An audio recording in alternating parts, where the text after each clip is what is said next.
তুমি যদি তোমাকে খুঁজে না বের করতে পারো তাহলে তুমি মনে করবা আল্লাহ তাআলা তোমাকে অনর্থক সৃষ্টি করেছেন। আল্লাহ তাআলা তোমাকে চমৎকার আকৃতি দিয়ে সৃষ্টি করেছেন। আল্লাহ তাআলা কোরআনে বলেছেন লাকাদ খালাকনাল ইনসানা ফি আহসানি তাকওয়িম, আমি তোমাকে উত্তম আকৃতি দিয়ে সৃষ্টি করেছি। এবং এই আয়াতটি বলার আগে আল্লাহ তাআলা 4 বার কসম খেয়েছেন, শপথ পড়েছেন। আল্লাহ বলেছেন ওয়াতিন, তিনের কসম, ওয়া জাইতুন, জাইতুনের কসম, ওয়া তুরি সিনিন, তুর পাহাড়ের কসম, ওয়া হাযাল বালাদিল আমিন, শহরের কসম, লাকাদ খালাকনাল ফি আহসানি তাকওয়িম, তোমাকে আমি উত্তম আকৃতিতে সৃষ্টি করেছি। 4 বার কসম খেয়ে বলেছেন আল্লাহ। আপনাদের কাছে কি মনে হয় আল্লাহ আপনাকে উত্তম আকৃতি দেয় নাই? উত্তম আকৃতি দেয় নাই? আল্লাহ তাআলা যে অঙ্গটা আপনাকে দিয়েছেন, আপনি একটু কালো হলে মন খারাপ, আল্লাহ আমাকে কালো বানাইছে, একটু খাটো বানাইছে। আমরা সবসময় এই চিন্তাগুলো করি, কিন্তু আল্লাহ তাআলা যে আপনাকে উত্তম, এত সুন্দর আকৃতি। আমি কয়েকদিন আগে আফ্রিকা গিয়েছিলাম।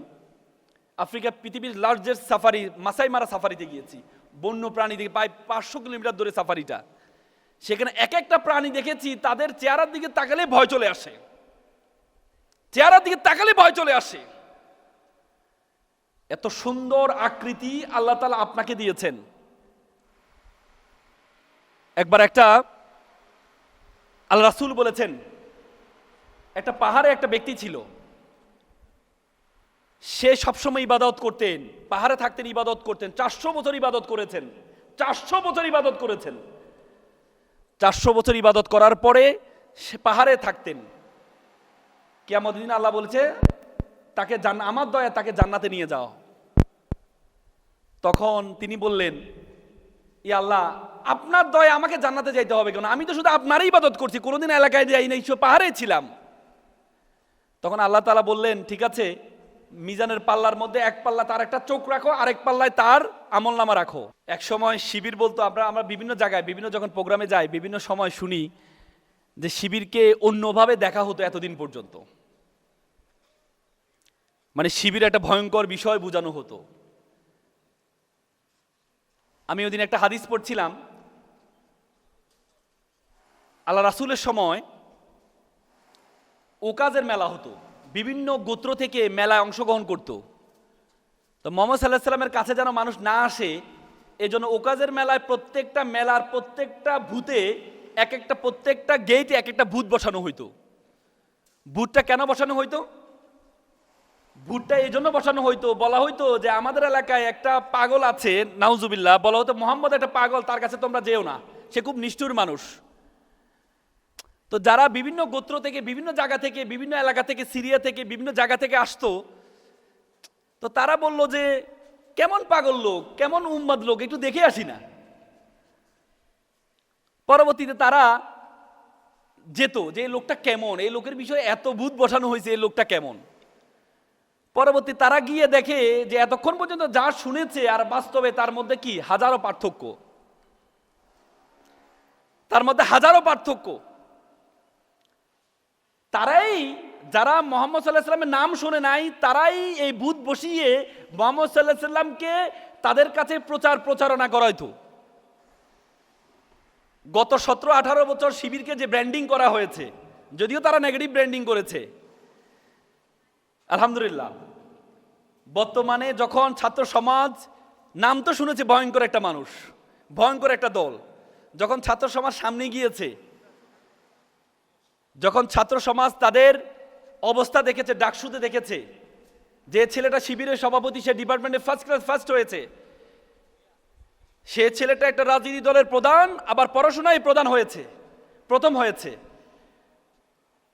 তারা সবসময় তার সাথে চলাফেরা করেছে, পার্থক্য দেখেছে। তখনই তারা বুঝতে পেরেছে যে এতদিন পর্যন্ত যা শুনেছি সবটাই মিথ্যা ছিল। আজকে সে ছাত্র শিবির বলা হয় যে এশিয়ার বৃহত্তর সংগঠন। সাদ্দাম ভাই আমার খুব পছন্দের একজন মানুষ। সাদ্দাম ভাইয়ের সাথে আমার প্রথম দেখা হয়েছিল খুলনাতে। ওনার একটা বক্তব্য আমি তখন শুনেছিলাম, একটা প্রোগ্রামে আমি গিয়েছিলাম, তখন মেবি উনি খুলনা বিশ্ববিদ্যালয়ে সভাপতি ছিলেন। তখন থেকে ওনার মধ্যে যে একটা উদ্যম দেখেছি,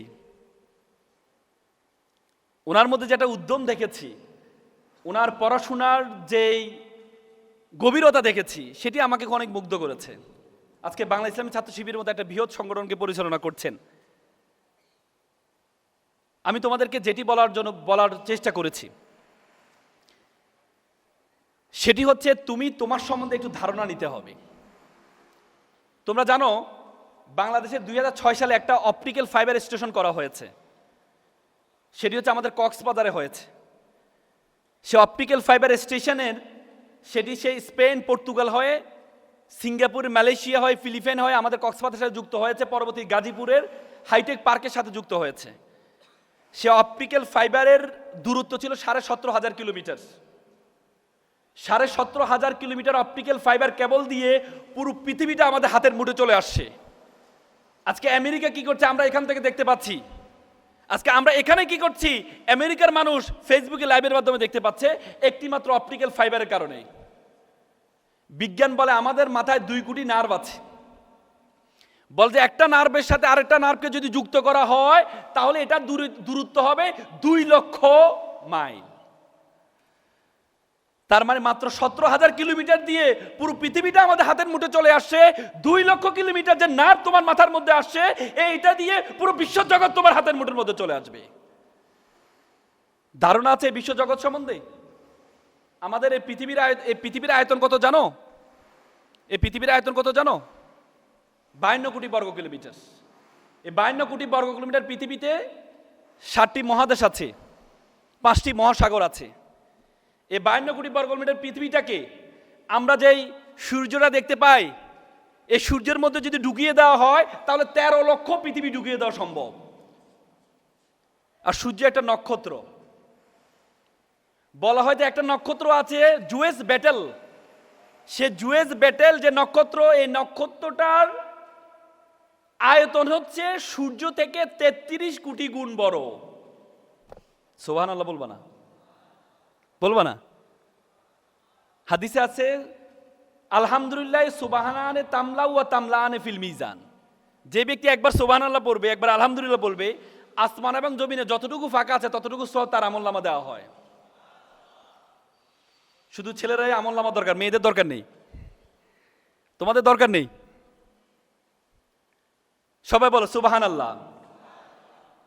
এই বিশ্বজগতে আল্লাহ তাআলা তোমাকে আমাকে বলেছেন কুনতুম খায়রা উম্মাত। আল্লাহ বলেছে you are the best nation, you are the noblest nation. আল্লাহ বলেছে এই বিশ্বজগতে যা কিছু আছে আমি সবকিছু তোমার জন্য সৃষ্টি করেছি। হুয়াল্লাযী খালাকালাকুম মা ফিল আরদি Jamia.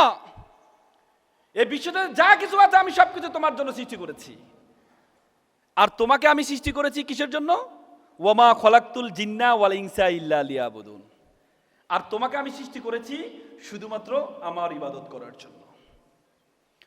I created everything for you and you are created only worship of Almighty. আমরা ইবাদত বলতে আমরা বুঝি শুধুমাত্র নামাজ পড়া ইবাদত, রোজা রাখা ইবাদত, হজ করা ইবাদত না।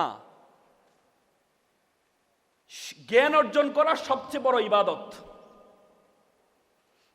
ইসলামের প্রথম স্লোগান সেটি হচ্ছে ইকরা, পড়ো। প্রথম স্লোগান ছিল পড়ো। আল্লাহ কোরআনে বলছে হাল ইয়াস্তাবিল্লাযীনা ইয়ালামুনা ওয়াল্লাযীনা লা ইয়ালামুন। Who knows and who doesn't know all are not same.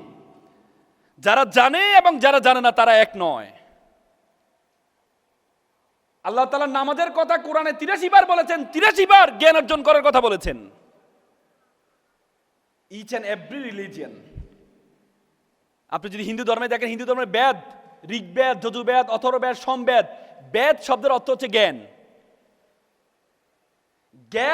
বেদ শব্দের অর্থই জ্ঞান। বেদে বলা আছে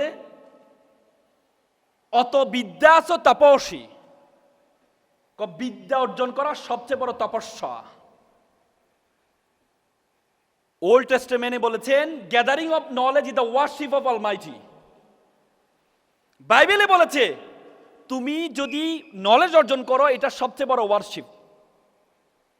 তো সুতরাং আজকে তোমরা এখানে জ্ঞান অর্জন করার জন্য আসছো।